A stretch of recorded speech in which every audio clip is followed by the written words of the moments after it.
আসসালামু আলাইকুম, আমি সুমাইয়া নিপা। আশা করি আপনারা সবাই খুব ভালো আছেন। আজকে আমি দেখাবো টক দই অথবা ইয়োগার্ট রেসিপি কিভাবে ঘরে বসেই খুব সহজভাবে সহজ পদ্ধতিতে ইয়োগার্ট বানাতে পারেন সেটিই দেখাবো। এই জন্য আমি এখানে নিয়েছি হোম মিল্ক। যারা দেশের বাইরে আছেন তারা অবশ্যই হোম মিল্ক নেবেন, আর যারা বাংলাদেশে আছেন তারা যে কোনো প্যাকেটের দুধ অথবা গরু থেকে সরাসরি দুধটা দেবেন। এখানে 2.5 কাপ দুধ আমি জাল করে 1.5 কাপের মতো করে নিয়েছি।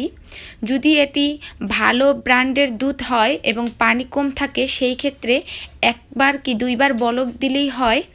এটিকে আমি বলক দেওয়ার পরে গ্যাস বন্ধ করে ঠান্ডা করার জন্য রেখে দেব। এবং এখানে আমি 30 মিনিট আগেই কিছু টক দই এভাবে চালনিতে রেখে দিয়েছি। এতে করে টক দইয়ের অবশিষ্ট যে পানিটা সেটা পড়ে যায়।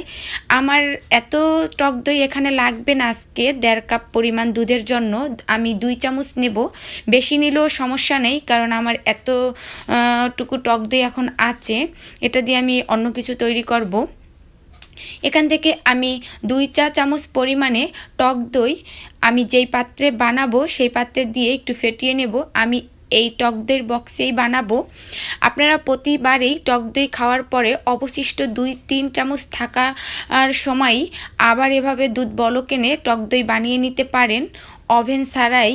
এখানে আমি ওভেন ছাড়া বানাবো তাই আমি এই বক্সে দিয়েছি। এতে করে আমার 3 থেকে 4 ঘন্টা সময় লাগতে পারে, আর যদি ওভেনে দেন সেক্ষেত্রে 1 ঘন্টায় হয়ে যায়। আর সেই ক্ষেত্রে অবশ্যই স্টিল অথবা অ্যালুমিনিয়াম জাতীয় কিছুতে দিতে চেষ্টা করবেন, কারণ প্লাস্টিক তো গলে যাবে।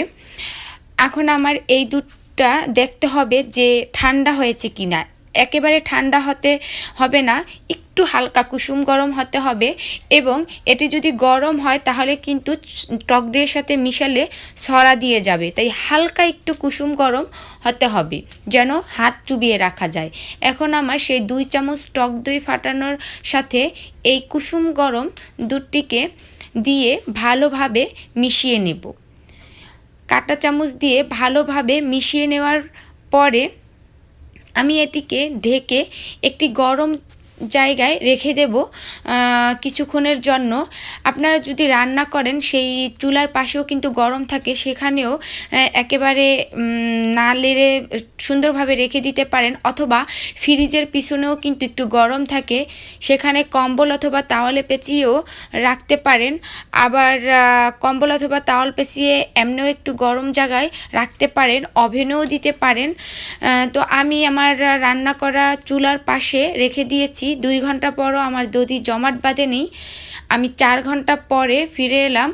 আমি এই দধিটা দিয়ে আপনাদের দেখানোর আগেই আমার মেয়ের জন্য ম্যাঙ্গো লাস্সি বানিয়ে দিয়েছিলাম, তাই এই পর্যায়ে আমি দেখাতে পারি নাই। এখানে আমার কিন্তু একদমই পানি নেই, সম্পূর্ণটাই সুন্দর দধি হয়েছে। আর আপনারা যদি ভালোভাবে খাটিয়ে না নিতে চান, একবার বলক দিয়েই দধি বানাতে চান, সেই ক্ষেত্রে দধিতে একটু পানি ছেড়ে দেবে। আর যদি 2.5 কাপ দুধ 1.5 কাপ করে নেন সেই ক্ষেত্রে আর পানি ছাড়বে না, ঠিক এইভাবে দধি হবে। এই দধিটা দিয়ে আপনি মিষ্টি দধি, লাস্সি, ম্যাঙ্গো লাস্সি যে কোনো কিছু ব্যবহার করতে পারেন। আর টক আজকে এ পর্যন্তই। পরবর্তী ভিডিও নিয়ে আসা পর্যন্ত আপনারা সবাই খুব ভালো থাকুন, আমার পরিবারের জন্য দোয়া করবেন এবং আমার চ্যানেলটি সাবস্ক্রাইব করবেন। আল্লাহ হাফেজ।